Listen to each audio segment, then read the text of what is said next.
శ్రీమాత్రే నమః. శ్రీ గురుభ్యో నమః. శ్రీ లక్ష్మీనారాయణ దేవతాభ్యాం నమః. మనందరం గజేంద్ర మోక్షం ఘట్టం గురించి చాలాసార్లు వినున్నాం కదా. దానిలో ప్రధానమైనటువంటి పాత్రలు ఏమిటి? శ్రీమన్నారాయణుడు, గజరాజు అయినటువంటి ఏనుగు, అలాగే ముసలి. వీటికి కారణం ఏంటి అంటే అతిథి మర్యాద.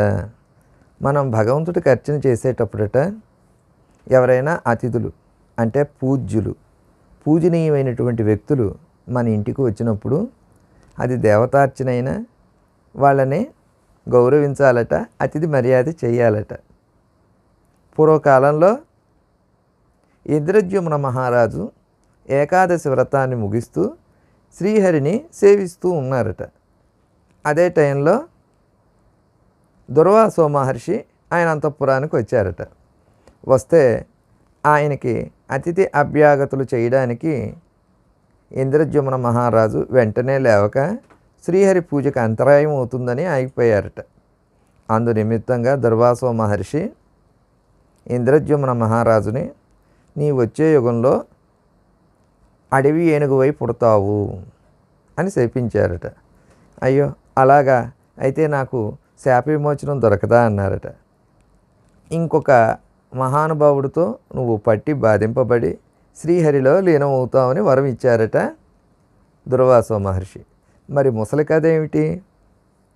కుహు కుహు అనేటటువంటి ఒక గంధర్వుడు స్నానం చేస్తూ నారదాది మహర్షులు వచ్చినప్పుడు పట్టించుకోకుండా మహానుభావులు స్నానం చేసి పరమాత్ముడికి ఆర్ఘ్యం వదులుతున్న సమయంలో అదే నదిలో తన ఇష్టసకులతో స్నానం చేస్తూ నీళ్ళని విపరీతంగా అవరోధం చేశాడట.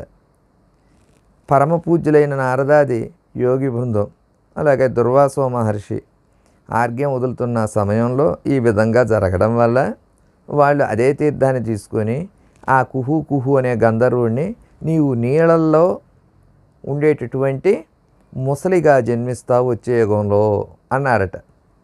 వాడు కూడా బాధాతప్త హృదయంతో మహర్షుల్ని వేడుకుంటే ఇంద్రద్యుమ్న మహారాజు ఏనుగై పుట్టి అతనిని నువ్వు పట్టి బాధించి అతని వేడుకతో పరమాత్ముడు ప్రత్యక్షమయ్యి శ్రీహరి తన సుదర్శన ప్రహరణంతో నీ యొక్క శిరస్సును ఖండించడం ద్వారా జీవన్ముక్తులవుతారట గజేంద్రుడు, ఈ కుహు కుహు అనే గంధర్వులు ముసలి ఏనుగు రూపంగా.